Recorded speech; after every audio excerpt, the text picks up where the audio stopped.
Hai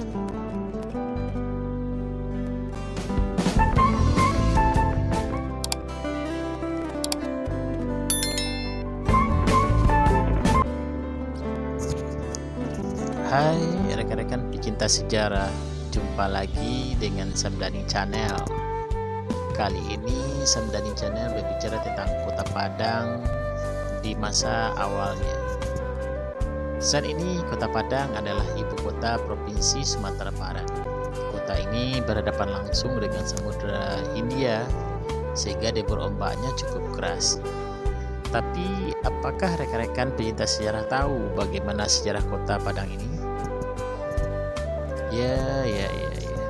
Sebagian ada yang tahu, bukan? Untuk lebih jelasnya, ikuti terus video ini. Nama Kota Padang sebagai suatu nama tempat sudah diberitakan dalam sebuah surat kabar pada tahun 1744. Untuk hari ini, silakan pecinta sejarah melihat Amsterdam Koran tanggal 11 Februari 1744. Sejak itu nama Padang kerap muncul dan nama itu tidak pernah berubah hingga saat ini. Sebenarnya Kota Padang bukanlah kota kuno seperti Batavia, Yogyakarta, Semarang, dan lain-lain. Kota Padang adalah kota baru. Dalam peta-peta kuno, nama Padang sebagai kota tidak dikenal sama sekali, atau boleh dikatakan belum teridentifikasi. Dalam peta paling kuno tahun 1619, nama Padang sebagai kota penting di pantai barat Sumatera juga belum teridentifikasi. Nama Padang baru teridentifikasi dalam peta yang lebih baru, yaitu pada tahun 1752. Keberadaan nama Padang sebagai nama sebuah tempat berdasarkan informasi pedagang Tionghoa di Angkola paling tidak telah dikenal pada tahun 1701. Dengan kata lain, nama Padang sebagai nama tempat diduga muncul antara tahun 1666 dan tahun 1701. Nama Kota Padang diadopsi dari nama gunung, yaitu Gunung Padang. Nama Padang bukan nama perkampungan seperti Perkampungan Muaro.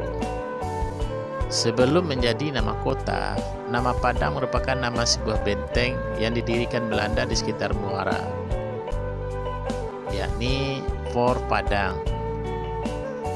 Berkaitan dengan kata fort, mungkin rekan-rekan pecinta sejarah teringat dengan Fort Van der Kapellen, Fort Deco, Fort Marlborough, dan lain-lain.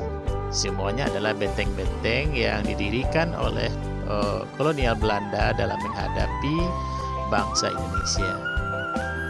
Besar dugaan pos perdagangan sekitar muara Sungai Batang Arau belum sepenuhnya aman waktu itu. Dan untuk lebih mengamankan pos perdagangan di hilir sungai, maka POC kemudian membangun benteng baru di sisi barat sungai. Daerah sekitar Batang Arau merupakan area pemukiman pelaut dari pelabuhan dan pulau-pulau di sekitarnya, seperti Mentawai dan Nias. Pada waktu itu, Muaro bukan pelabuhan yang ideal dan bukan pula pelabuhan yang besar, melainkan hanya pelabuhan kecil. Di sana tidak bisa berlabuh kapal-kapal besar, sebabnya karena sungainya sempit dan dangkal. Juga karena ombaknya yang besar tidak memungkinkan sebagai pelabuhan yang ideal. Sebelum Emmahaven dibangun, yaitu Teluk Bayur sekarang, untuk ke Padang daratan, memang orang-orang salah satunya harus melalui Pelabuhan Muara. Hanya saja kapal-kapal besar harus menurunkan penumpangnya di Pulau Pisang Besar di sebelah barat pantai Air Manis. Baru kemudian penumpang dan barang-barang dibawa dengan kapal kecil ke pantai Muara.